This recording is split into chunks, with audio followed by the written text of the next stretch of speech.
Praise the Lord. கர்த்தருடைய பரிசுத்த நாமத்துக்கு மகிமை உண்டாவதாக. இந்த செவ்வாய்க்கிழமை காலையிலேயே உங்களை சந்திப்பதில் மிகுந்த சந்தோஷம். இந்த நாளுடைய ஆசீர்வாதத்துக்காக ஒரு வேத பகுதி வாசிப்போம்.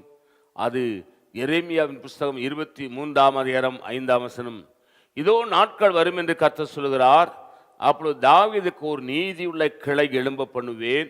அவர் ராஜாவாயிருந்து ஞானமாய் ராஜரீகம் பண்ணி பூமியிலே நியாயத்தின் நீதியின் நடப்பிப்பார். லேலூயா. இயேசு இந்த பூமியில எப்படி ஆளுகை செய்ய போகிறார் என்பதை எரேமியா தீர்க்கதரிசி மூலமாக பல ஆயிரம் நூற்றாண்டுகளுக்கு முன்பாக இங்கே சொல்லப்பட்டிருக்கிறது. அதனால்தான் சொல்லுகிறான் தீர்க்கதரிசி, இதோ நாட்கள் வரும் என்று கர்த்தர் சொல்லுகிறார், அப்பொழுது தாவீதுக்கு ஒரு நீதியுள்ள கிளை எழும்ப பண்ணுவேன்.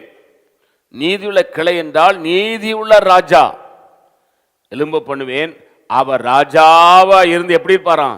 ஞானமாய் என்ன செய்வாராம்? நீதியுள்ள ஞானமாய் ராஜரிகம் பண்ணி பூமியிலே நியாயத்தையும் நீதி நடைபெற்ற ஞானமான ஒரு ராஜா. ஞானமான ராஜான்னு கேட்டா எப்படின்னு கேட்டா, மக்கள் கலங்க மாட்டார்கள், சஞ்சலப்பட மாட்டார்கள், நொறுக்கப்பட மாட்டார்கள், வேதனையடைய மாட்டார்கள், மக்கள் துக்கமாயிருக்க மாட்டார்கள், எப்பொழுதும் மகிழ்ச்சியாய் சந்தோஷமாயிருப்பார். அதான் ஞானமுள்ள ராஜா. கொடூரமான ராஜா கொடுமையான வரிகளை விதித்து ஜனங்களை ஒடுக்குவான். அவன் கொடுமையான ராஜா.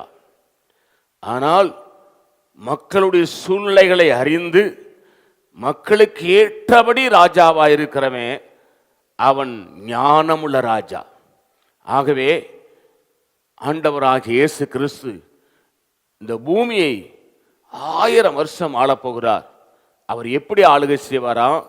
நீதி உள்ள கிளையாயிருப்பாராம்.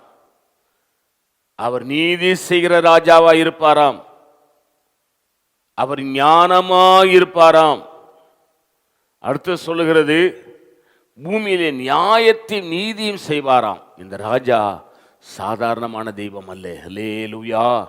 இந்த ராஜரிகத்துக்காக தான் இந்த பூமியிலே நாம் வாழ்ந்து கொண்டிருக்கிறோம். அவருடைய வருகைக்காக தான் நாம் எதிர்கொண்டிருக்கிறோம். இந்த பூமியின் ராஜாக்களை நம்பி அல்ல, இந்த பூமியிலே இருக்கிற எல்லா ராஜாக்களையும் ஆளுகிறவர் இயேசு கிறிஸ்து. அவர் நினைச்சா ஒரு ராஜாவை கீழே தள்ளலாம், ராஜாவை ஆக்கலாம். இதுதான் முக்கியம்.